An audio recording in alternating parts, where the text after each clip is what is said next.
एक गांव में रोहित और शोभित नाम के दो भाई रहते थे।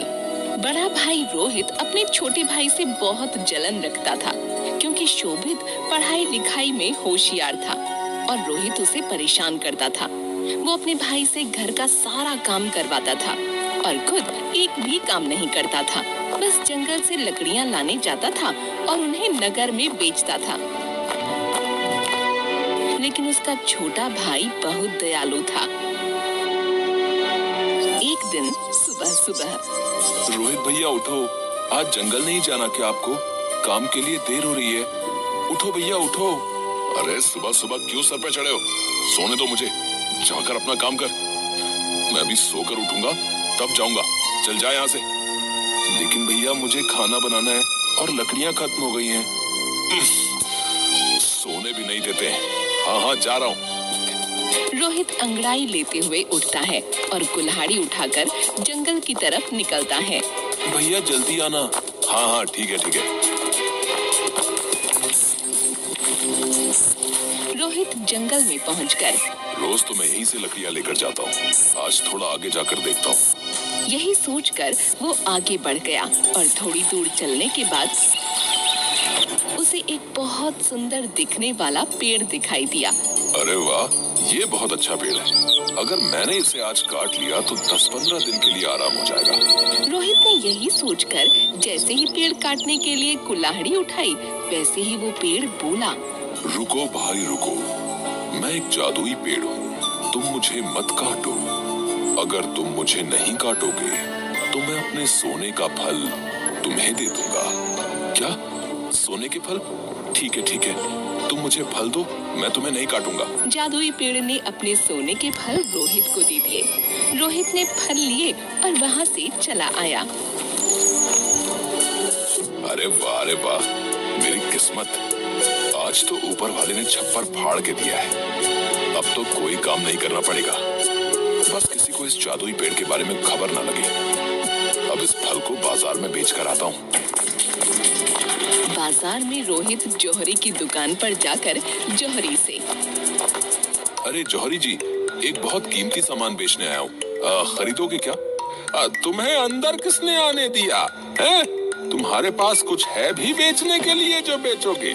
रोहित फल निकालता है और जौहरी को दिखाता है। ये देखो जौहरी जी, है ना कीमती सामान? अरे ये तो सोने का फल है। हाँ अब बताओ कितना पैसा दोगे?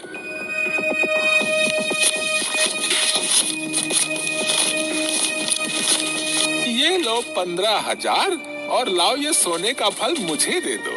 रोहित जौहरी को वो फल देकर पैसे ले लेता है और घर आ जाता है।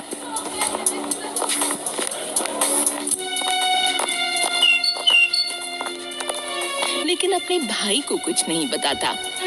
रोहित हर दिन एक फल जौहरी को बेचता। एक दिन शोभित अपने भाई से,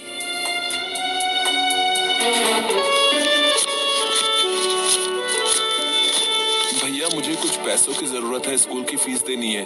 क्या पैसों की जरूरत? कोई पैसे नहीं है मेरे पास। मेरे पास क्या पैसों का पेड़ लगा हुआ है जो आ जाते हो पैसे मांगने? खुद काम करो और कमाओ। भैया अपनी फीस के लिए मांग रहा हूँ, आप तो हर रोज इतनी फिजूल खर्ची करते रहते हो। फिजूल खर्ची करता हूँ मैं? हैं? बहुत जुबान चलने लगी है तेरी, हैं? भाग यहाँ से, भाग। और इस तरह से रोहित शोभित की पिटाई करता है और उसे पैसे नहीं देता। एक दिन रोहित के सारे फल खत्म हो जाते हैं। अब तो सारे फल खत्म हो गए हैं, अब मैं क्या करूँगा? एक काम करता हूँ, मैं फिर से उस जादुई पेड़ के पास जाता हूँ। रोहित उस पेड़ के पास जाता है और उसे धमकाने लगता है। सुनो जादुई पेड़, अगर तुमने मुझे अपने सारे फल नहीं दिए तो मैं तुम्हारी सारी शाखाएं काट दूंगा। अरे मैंने तुम्हें अपने सारे सोने के फल दे दिए और तुम ऐसा कर रहे हो? नहीं, तुम ऐसा कैसे कर सकते हो? ठीक है, मैं नहीं काटूंगा, इसके बदले में दोगे मुझे अपने सारे फल? बताओ। रोहित की ये बात सुनकर जादुई पेड़ को गुस्सा आ गया और उसने अपने पेड़ से रोहित के ऊपर ढेर सारी सुइयों की बारिश कर दी।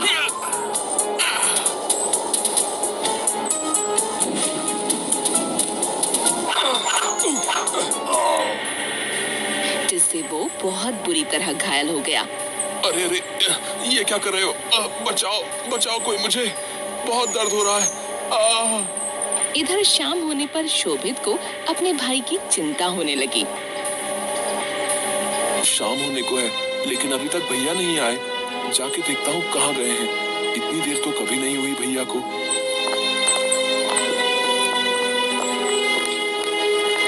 शोभित अपने भाई को ढूंढने के लिए जंगल की तरफ जाने लगता है,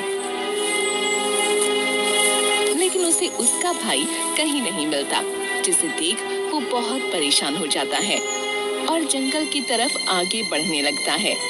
बहुत दूर चलने के बाद उसे एक आवाज, कोई बचाओ मुझे, सुनाई दी।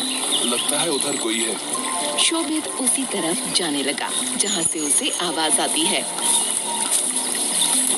और जाकर देखता है कि उसका भाई घायल हालत में पड़ा है।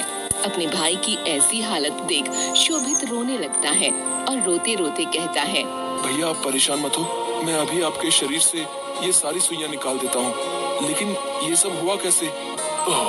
तुम मुझे क्यों बचाना चाहते हो? मैंने तो तुम्हें बहुत परेशान किया है।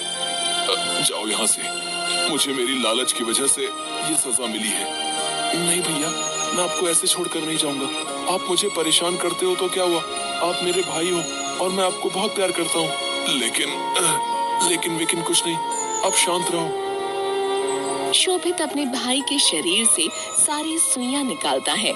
सारी सुइयों के निकल जाने के बाद रोहित ने शोभित से अपने बुरे व्यवहार के लिए माफी मांगी और बेहतर इंसान बनने का वादा भी किया।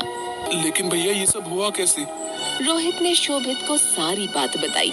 मैं लालच में आकर इस पेड़ को काटने जा रहा था, जिसकी वजह से जादुई पेड़ ने मुझे ये सजा दी। जादुई पेड़, मुझे माफ कर दो। मुझे बहुत अच्छा लगा तुम्हारे अंदर ये बदलाव देखकर। अब तुम मेरे सारे फल ले लो। जादुई पेड़ ने अपने सारे फल उन लोगों को दे दिए और अपनी शक्तियों से रोहित के सारे घाव भी ठीक कर दिए। दोनों बहुत खुश हुए और घर आ गए। अब रोहित अपने भाई के साथ अच्छा व्यवहार करने लगा और दोनों खुशी खुशी रहने लगे।